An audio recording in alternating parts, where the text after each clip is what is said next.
épisode Super Boss dédié au résumé du livre Napoleon Hill, Réfléchissez et devenez riche, Think and Grow Rich, une référence dans le développement personnel encore aujourd'hui.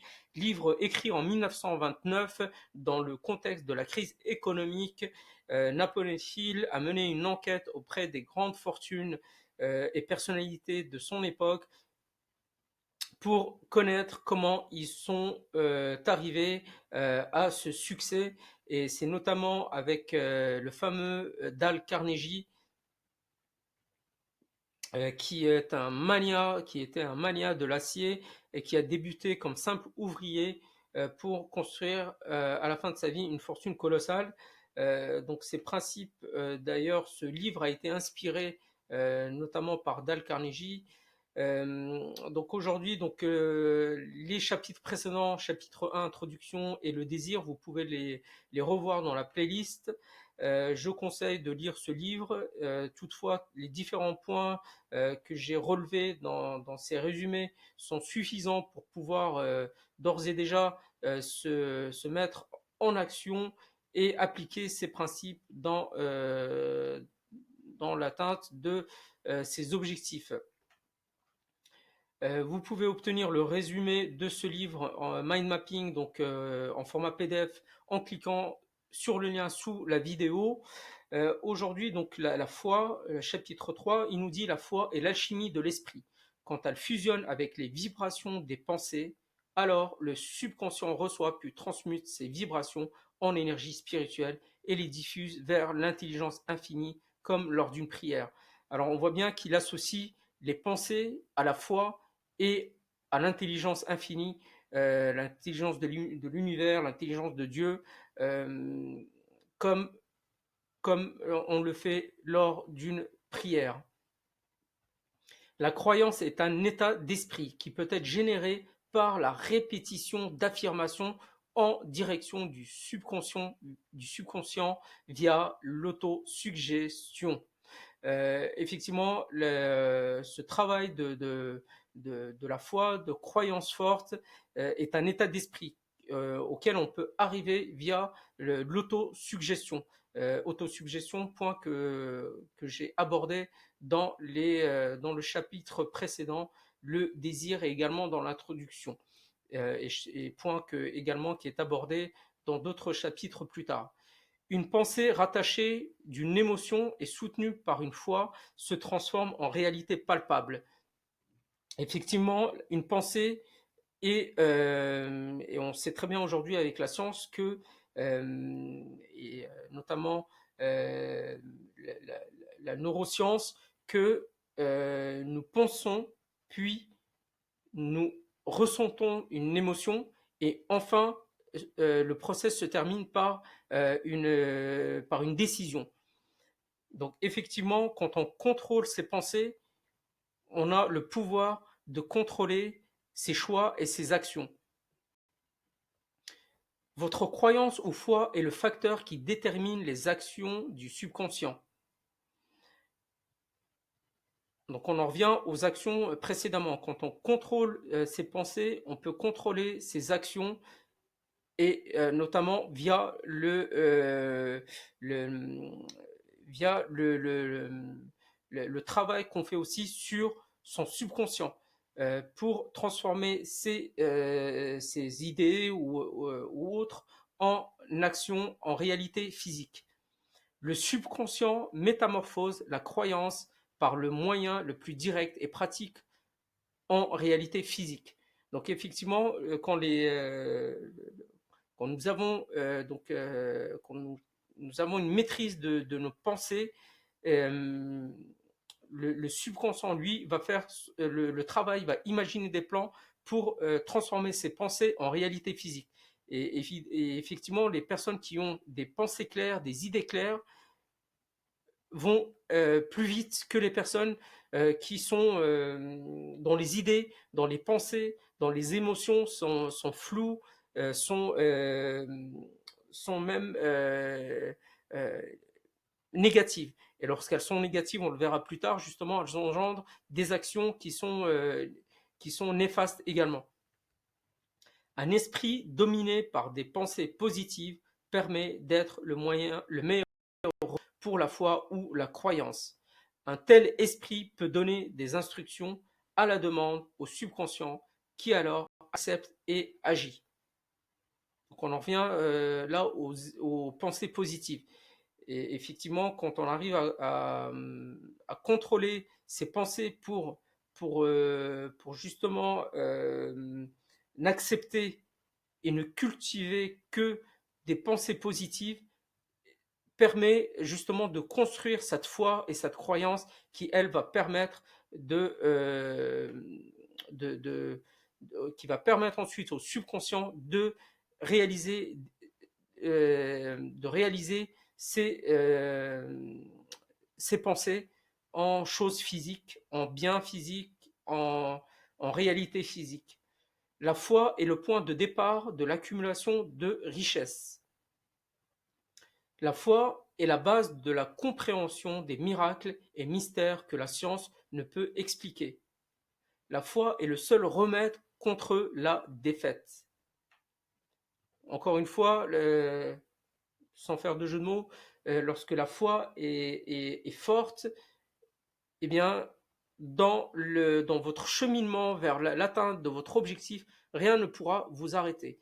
Car à la moindre faiblesse, cette énergie va vous porter à nouveau pour poursuivre le chemin et ne pas abandonner.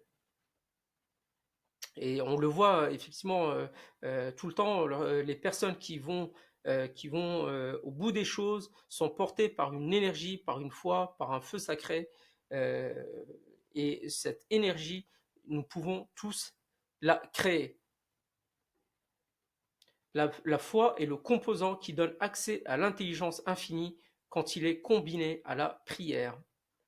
La foi permet de transformer les vibrations des pensées de l'esprit fini d'un individu en équivalent spirituel.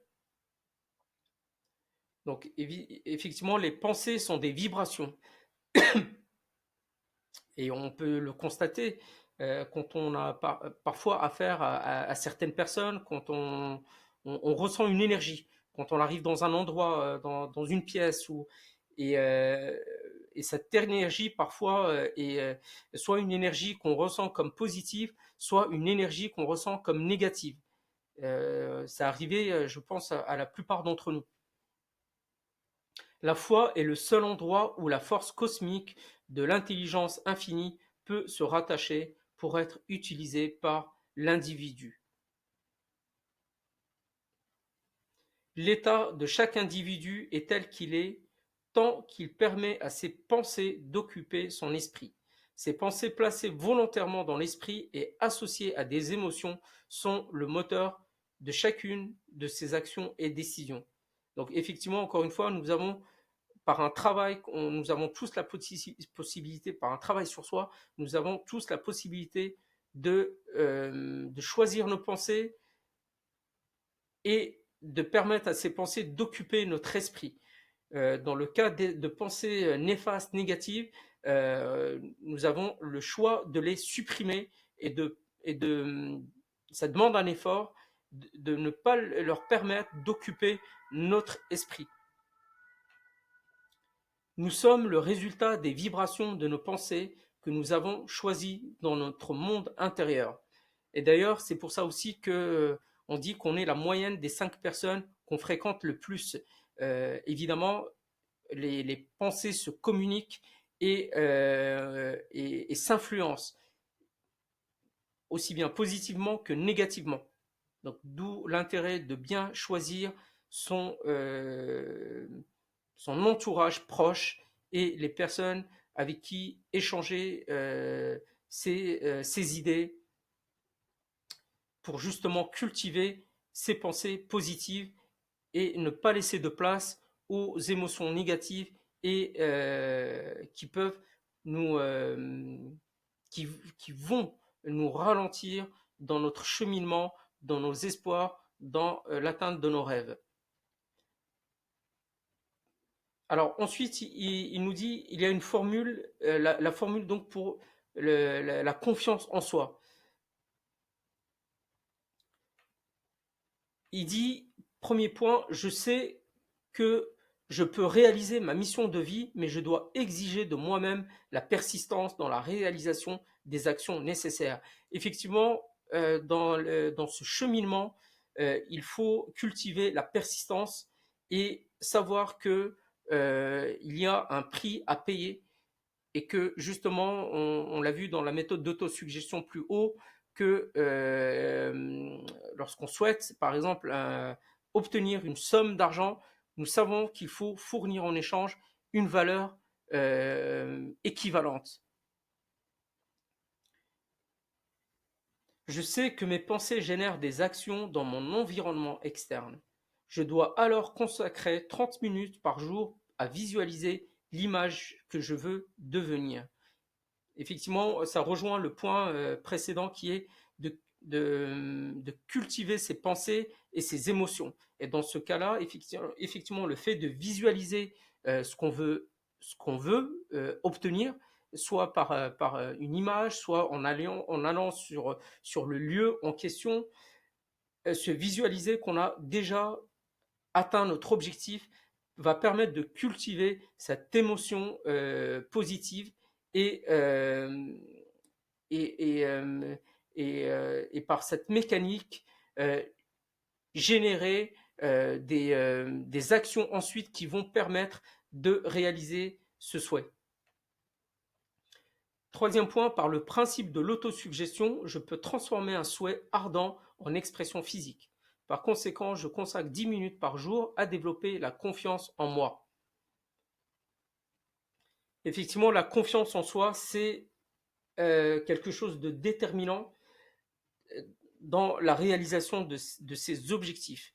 Et on le voit très bien, les personnes qui ont du mal à démarrer à passer à l'action, à réaliser leurs rêves, sont des personnes qui doutent d'elles-mêmes, de leurs capacités, qui ont une image d'elles-mêmes euh, qui est, qui est, euh, qui est négative.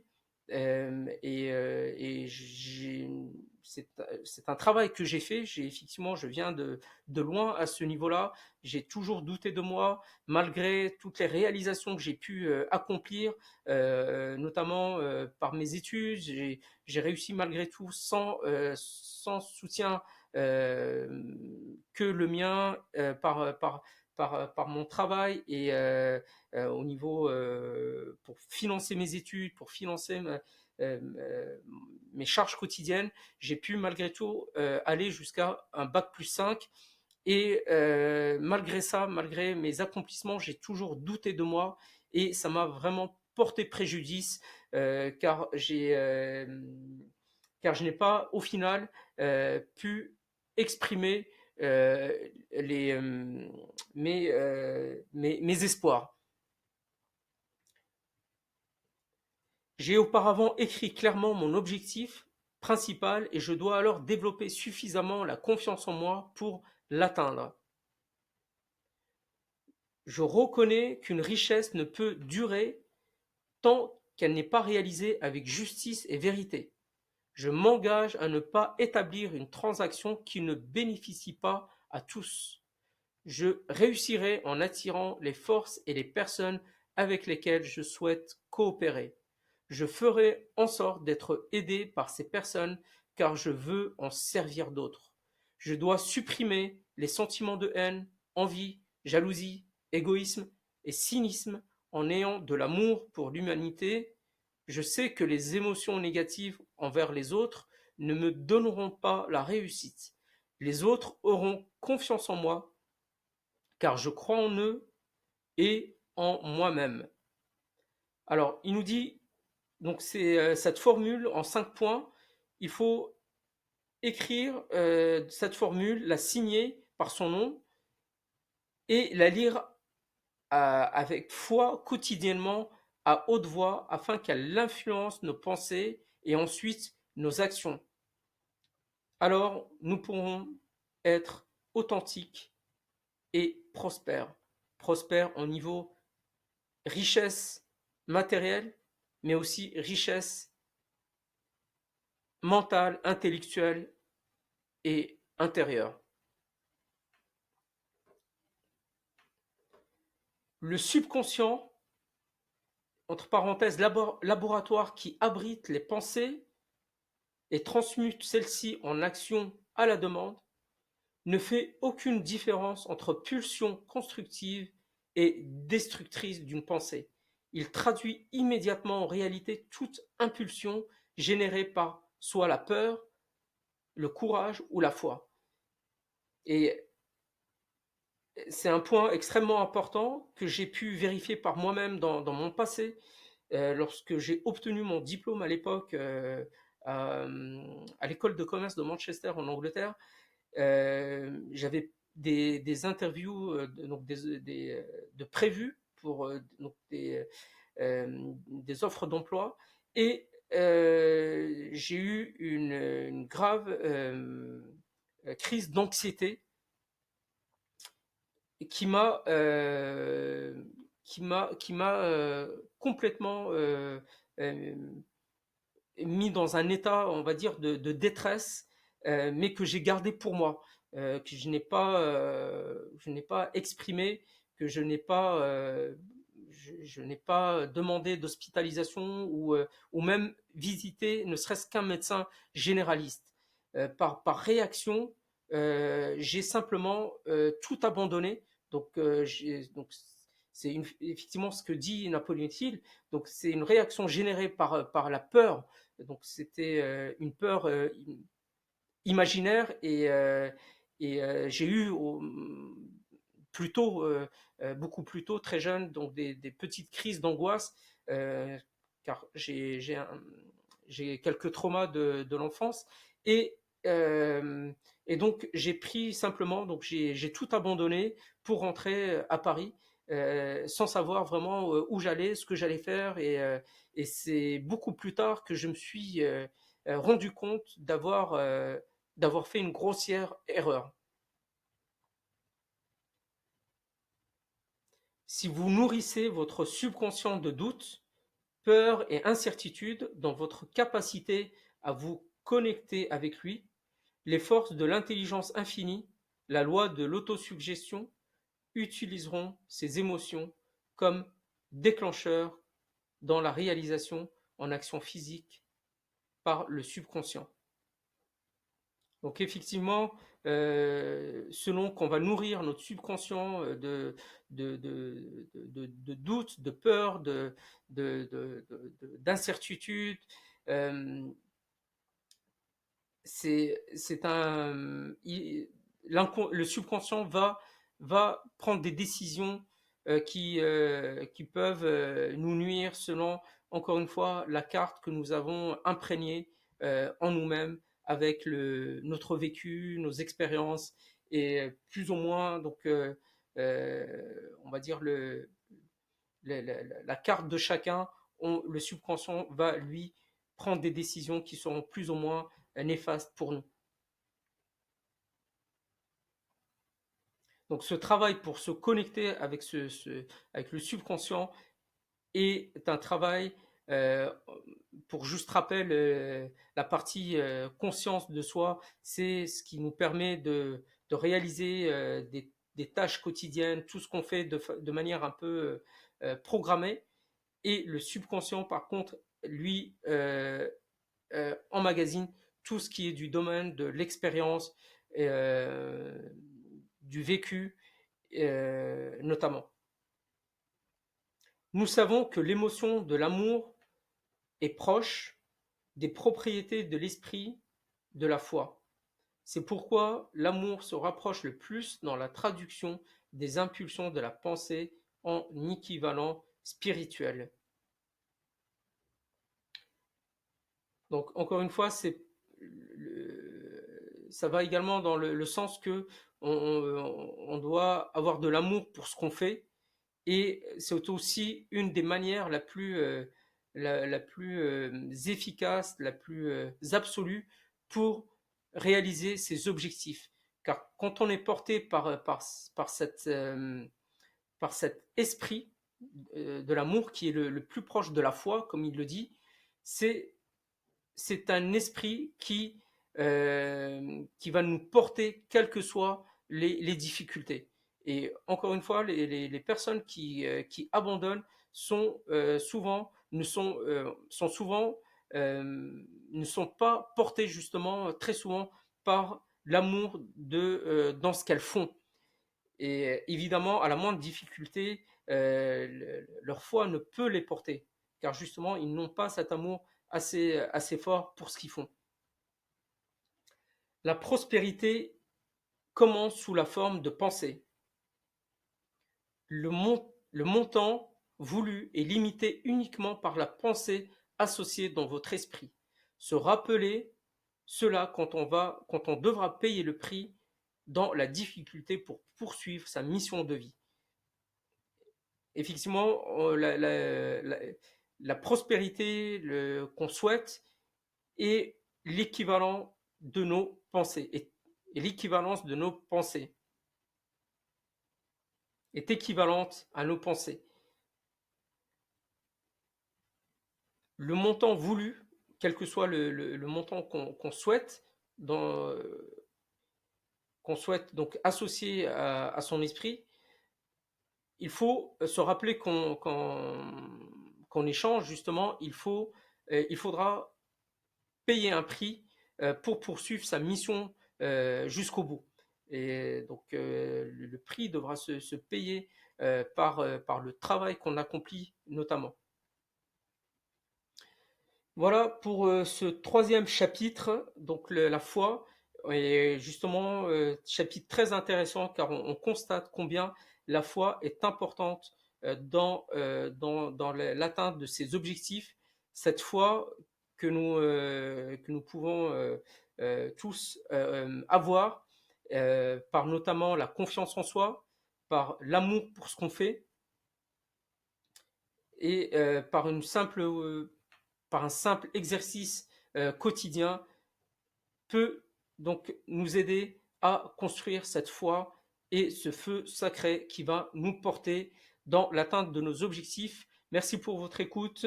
Likez, commentez, partagez et dites-moi ce que vous en pensez en commentaire. Prochain numéro donc demain, chapitre 4, l'autosuggestion. Alors encore une fois, cliquez sur le lien sous la vidéo pour obtenir le résumé mind mapping en PDF. Merci et à bientôt.